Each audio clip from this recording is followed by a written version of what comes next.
नवरात्र शुरू होने वाला है और नवरात्र को लेकर अयोध्या में भी खास तैयारी इस बार शुरू होने वाली है। हालांकि देखा जाए तो आम तौर पर अयोध्या में हर रोज प्राण प्रतिष्ठा के बाद हजारों की तादाद में जो श्रद्धालु हैं वो रामलला के दरबार पहुंचते हैं, दर्शन पूजन करते हैं, वहां से प्रसाद लेते हैं और चले जाते हैं। और इन तमाम व्यवस्थाओं को जो राम मंदिर का ट्रस्ट है, यानी कि जो तीर्थ क्षेत्र ट्रस्ट है, वो इसको संभालता है। और इस वक्त मेरे साथ जो ट्रस्ट का ऑफिस है उसके व्यवस्थापक प्रकाश गुप्ता जी हैं। सर, आपका बहुत बहुत स्वागत है न्यूज़ नेशन में।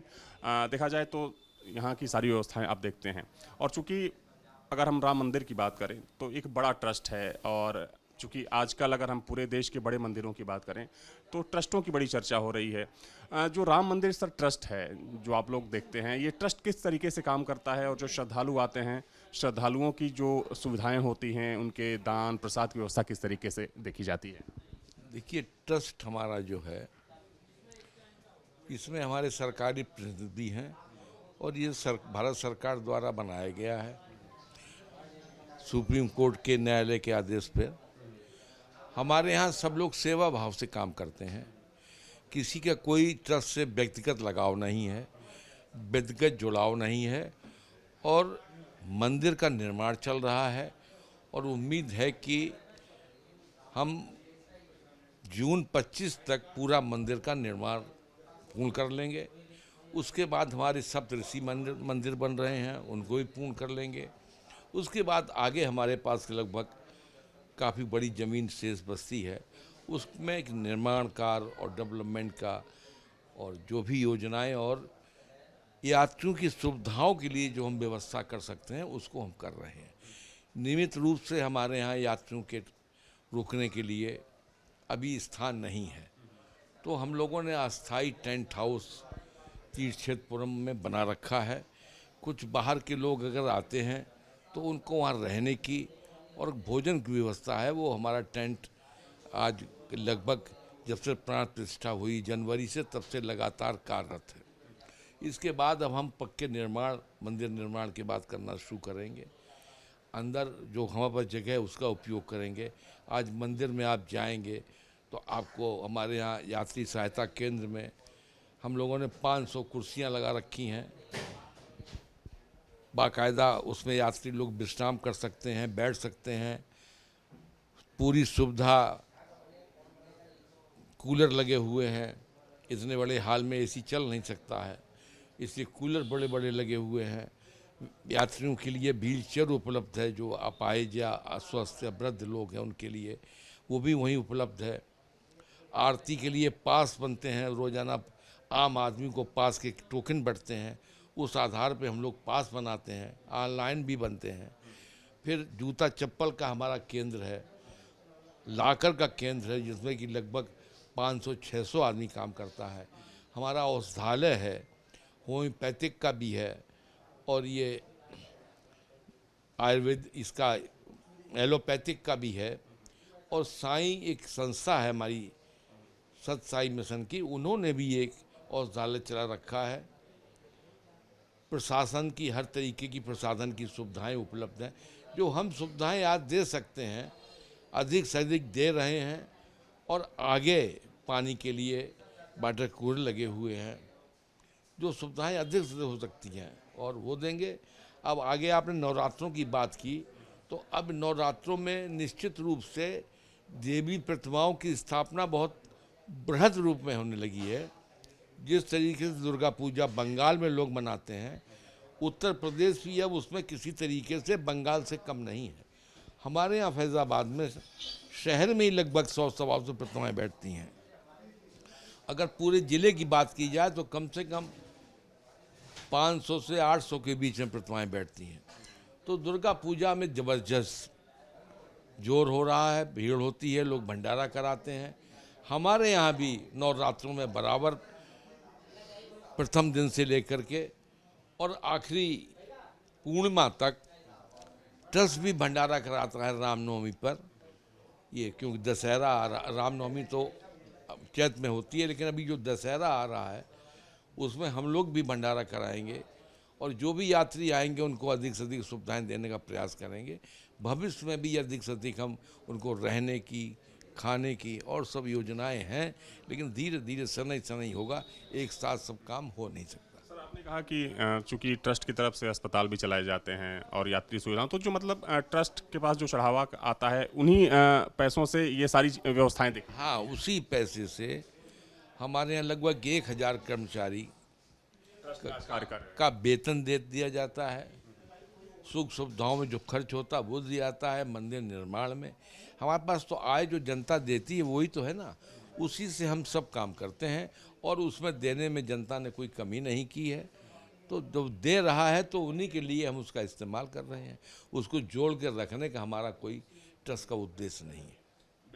सर आपने सही कहा, और देखा जाए तो जब से प्राण प्रतिष्ठा हुई है, चूंकि एक अभी चंपत जी एक आंकड़ा दे रहे थे कि तकरीबन 400 करोड़ रुपए का चढ़ावा आया है, लेकिन अगर हम दूसरे देश के दूसरे प्रसिद्ध मंदिरों की बात करें, तिरुपति बालाजी की बात करें, सालासर बालाजी की बात करें, या जो दक्षिण के काफ़ी प्रसिद्ध मंदिर हैं, अभी भी अगर हम राम मंदिर की बात करें तो चढ़ावा जो है उन मंदिरों की अपेक्षाकृत, हालांकि ये कोई बहस का विषय नहीं है, लेकिन फिर भी लोगों के मन में एक सवाल आता है। अब देखिए, ये सब मंदिर बहुत प्राचीन है, बहुत बड़ा कोष इनके पास हो गया है, बड़ा सोना चांदी का कोष है इनके पास, और काफ़ी पुराने प्राचीन मंदिर हैं, देश के प्रतिष्ठित मंदिर हैं।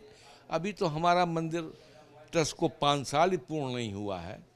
तो अगर लोग आ रहे हैं तो भगवान राम के प्रति श्रद्धा है पूरे देश में उनको, और विदेश से भी लोग आते हैं, तो उसमें कोई चढ़ावे का और पैसे का मेरा कोई उद्देश्य नहीं है। जो लोग देना चाहें दें, न देना चाहें ना दें, किसी से कोई ट्रस्ट पैसा मांगता नहीं है। स्वेच्छा से जो व्यक्ति देता है उसी को हम ग्रहण करते हैं। कभी भी नहीं कहते कि आप हमको दान दीजिए, यहाँ आइए। हम जो सुविधाएं दे रहे हैं वो आम आदमी को देंगे, हमसे उससे पैसे से कोई लेन देन नहीं है। इसीलिए अन्य मंदिरों में आपने देखा होगा, दर्शन के लिए टोकन बंटते हैं, पैसे लगते हैं, विशेष लाइनें होती हैं, लेकिन हमारे ट्रस्ट ने तय किया है कि हम कोई इस तरीके का काम नहीं करेंगे जिससे कि ये हो कि हमारे यहाँ छोटे बड़े का, अमीर गरीब का कोई भेद प्रकट होता हो। आम नागरिक भगवान के हैं, राम कण में बसे हुए हैं, हर व्यक्ति के मन में है श्रद्धा है, तो हम उनके दर्शन के ऊपर या उनके और आरती के ऊपर किसी अन्य उद्देश्य में हम धन उगाही का काम करें, ये ट्रस्ट का कोई उद्देश्य नहीं है। और मैं समझता हूँ आगे भविष्य में भी ऐसा होने की हमारे यहाँ संभावना नहीं है। और मंदिरों में क्या है वहाँ के ट्रस्टी लोग जाने। वहाँ के सुना है बहुत से मंदिरों में तो सरकार का प्रशासन है, लोगों ने कर रखा है। अब वो सरकार बदलती रहती हैं, वो अच्छा नहीं लगता है, क्योंकि ट्रस्ट तो व्यक्ति को होना चाहिए, ट्रस्टी को होना चाहिए। जो भगवान के प्रति समर्पित लोग हों उनको उसका देख रेख होना चाहिए। सरकारी मशीनरीज और सरकार बदलती रहती हैं, व्यू बदलते रहते हैं, विचार बदलते रहते हैं, तो उनको मंदिर के अधिकार देना भारतीय परंपरा में मुझे अच्छा नहीं लगता है। लेकिन अगर ऐसा है तो उसको, लेकिन सर वो व्यवस्था तो यहाँ पर भी है मेरे ख्याल से, क्योंकि कोर्ट के निर्देश पर सरकार की देखरेख में ही ट्रस्ट का निर्माण किया गया है। सरकार के प्रतिनिधि हैं, केंद्र सरकार का भी है, प्रदेश सरकार का भी है, और जिला प्रशासन के स्थानीय आधार पर जिलाधिकारी भी है। वो लोग बैठते हैं, राय देते हैं, मशवरा देते हैं, हम लोग के उसको निगाह करते हैं, लेकिन हस्तक्षेप नहीं करते कोई, क्योंकि ट्रस्ट में जो निर्णय हो गया वो सबके सब सम्मत से होता है। हस्तक्षेप नहीं। और जगह तो प्रशासक बना रखे हैं लोगों ने, तो प्रशासक तो सर्वे सर्वा हो गया, कई जगह है तो, और जगह तो वो व्यवस्था मुझे सर ये चीज़ समझना चाहूँगा। एक मतलब एक आम धारणा होती है कि अगर किसी मंदिर के ट्रस्ट में सरकारी हस्तक्षेप होता है तो उसके नुकसान क्या हो सकते हैं, उसके फायदे क्या हो सकते हैं? देखिए, ट्रस्ट में या सर व्यवस्था में देखिए, व्यक्तिगत अगर कोई उद्योग चल रहा है, उद्योगपति ने लगाया है, तो उसका उद्देश्य उससे लाभ लेना है, जो भी होगा, और जो लाभ होगा तो उसको अपने मजदूरों को, अपने स्टाफ को उससे लाभान्वित करना है।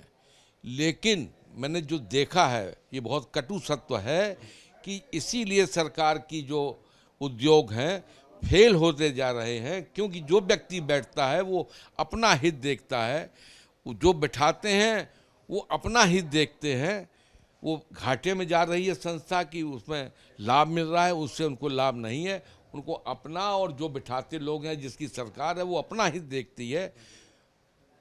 उद्योग के हित के लिए काम नहीं करती। इसलिए जितने भी उद्योग गवर्नमेंट ने चलाए लगभग सभी मतलब 25% से सिर्फ बचे होंगे जो अच्छे हैं, जिनमें मोनोपोली है, लेकिन बाकी तो सब कम लगभग सरकार ने बंद कर दिया। मुझे लगता है उनको दूसरे लोगों को हैंडओवर भी कर दिया है। जो हमारे मोदी 10 साल में काफ़ी उद्योगों को, जो घाटे वाले उद्योग थे, उनको हटा दिया और उद्योगपतियों के पास गए लाभ में परिवर्तित हो गए। सरकार चलाती है घाटा होता है, उद्योगपति या वो व्यक्तिगत व्यक्ति लेते हैं तो लाभ होने लगता है। तो आपका कहने का मतलब ये है कि ट्रस्ट में सरकारी हस्तक्षेप ना हो तो बेहतर है। हाँ, हस्तक्षेप हो, देख रेख करें, इससे कि आदमी पे जो ट्रस्टी हैं उन पर निगरानी रहे, लेकिन पूर्ण अधिकार नहीं देना चाहिए। पूर्ण अधिकार तो सामाजिक व्यक्ति को देना चाहिए जो सेवा कार्य से काम करता हो। मुझे नहीं लगता कि कोई भी प्रशासनिक अधिकारी सेवा कार्य से काम करता है, कहीं नहीं करता। कोई अधिकारी सेवा कार्य से, उद्देश्य जरूर होता है कि सेवा कार्य के लिए डॉक्टरी लोग पढ़ते हैं, होता है उद्देश्य की सेवा करेंगे, मानव की सेवा के लिए हम जो है डॉक्टर बने हैं। लेकिन आप देखिए बड़े बड़े नर्सिंग होमों में क्या फीस है। एक दिन में अगर आपका मरीज भर्ती हो गया तो कितने लाख रुपए का बिल बनता है। ये सेवा होती है क्या? सेवा तो दिल से होती है। सेवा बड़े बड़े जो नर्सिंग होम में सेवा कर रहे हैं, कमाई कर रहे हैं। एक सर आखिरी सवाल, बहुत से ऐसे श्रद्धालु हैं और भक्त भी हैं रामलला के, जो जानना चाहते हैं कि हमारे रामलला को चढ़ावा कितना आता होगा। और चूंकि पहले भी वो आपसे मैंने पूछा, तो अगर कोई आंकड़ा हो आपके पास कि अभी तक प्राण प्रतिष्ठा के बाद कितना? हमारे यहाँ बैलेंस शीट बनती है, चार्टर्ड अकाउंटेंट उनकी जांच करते हैं। जांच करने के बाद हमने अभी हमारे श्री महासचिव चंपत राय जी ने आय व्यय का पूर्ण ब्यौरा दिया, प्रेस कॉन्फ्रेंस करके आम आदमी को, जनता को सूचित किया कि मेरे पास 365 करोड़ रुपया, लगभग 363 करोड़ रुपया हमारे पास आय हुई है और इन मद में इतना हमारा खर्च हुआ है। पूरा उन्होंने 31 मार्च की जो बैलेंस शीट थी जनता के सामने रख दी कि ये आपने मुझे दिया, ये मैंने इन मदों में खर्च किया। खुली किताब हमारे पास है। सब ट्रस्ट के लोग निस्वार्थ भाव से काम कर रहे हैं, किसी का कोई हित नहीं है। और हमारे यहाँ ट्रस्ट में बड़ प्रतिष्ठित उच्च कोट के जो संत लोग हैं, अधिकांश वो लोग हैं, या बहुत विद्वान लोग हैं, पारासर ऐसे लोग, नृपेंद्र मिश्र जैसे लोग, वो सब हैं, सरकार के प्रतिनिधि हैं। और बाकी लोग जो जिन्होंने जीवन दे दिया सामाजिक कामों के लिए, ऐसे लोग काम कर रहे हैं जिनका कोई स्वार्थ नहीं है, जिनका कोई हित नहीं है, जिनको कोई अपने लिए लाभ की कामना ही नहीं है। तो इसलिए मैं समझता हूँ कि इससे अच्छा ट्रस्ट जहाँ पर व्यक्तिगत लोग और हो सकते हैं या सरकार के द्वारा जो लोग बैठाए जाते हैं, जहाँ निजी हित होता है, वहाँ पर निश्चित गड़बड़ होगा। और जहाँ सब स्वार्थ भाव से काम करेंगे, सेवा भाव से काम करेंगे, वहाँ कोई उम्मीद ही नहीं की जा सकती है कहीं कोई गड़बड़ी हो सकती है। हमसे बातचीत के लिए बहुत धन्यवाद सर आपका। तो मेरे साथ ट्रस्ट कार्यालय के मुखिया, यहाँ के व्यवस्थापक संचालक प्रकाश गुप्ता जी थे, जिन्होंने विस्तृत तौर पर हमें समझाया कि राम मंदिर के लिए जिस ट्रस्ट का निर्माण किया गया है वो ट्रस्ट किस तरीके से काम करता है, प्रसाद की व्यवस्था कैसे की जाती है, जो श्रद्धालु यहाँ पर आते हैं रामलला के दर्शन और पूजन के लिए, उन श्रद्धालुओं के लिए जो यात्री सुविधाएं होती हैं, उन यात्री सुविधाओं का किस तरीके से ध्यान रखा जाता है, और साथ में रामलला को जो चढ़ावा चढ़ता है, जिसे हम दान भी बोलते हैं, उस चढ़ावे का इस्तेमाल ट्रस्ट किन किन मदों में करता है। वीडियो जर्नलिस्ट सूफी खान के साथ Avinash Singh, news nation, Ayodhya. Video journalist Sufi Khan के साथ Avinash Singh, news state, Ayodhya. News nation अब व्हाट्सएप पर खबरों के ताजा अपडेट के लिए न्यूज नेशन के इस QR कोड को स्कैन करें।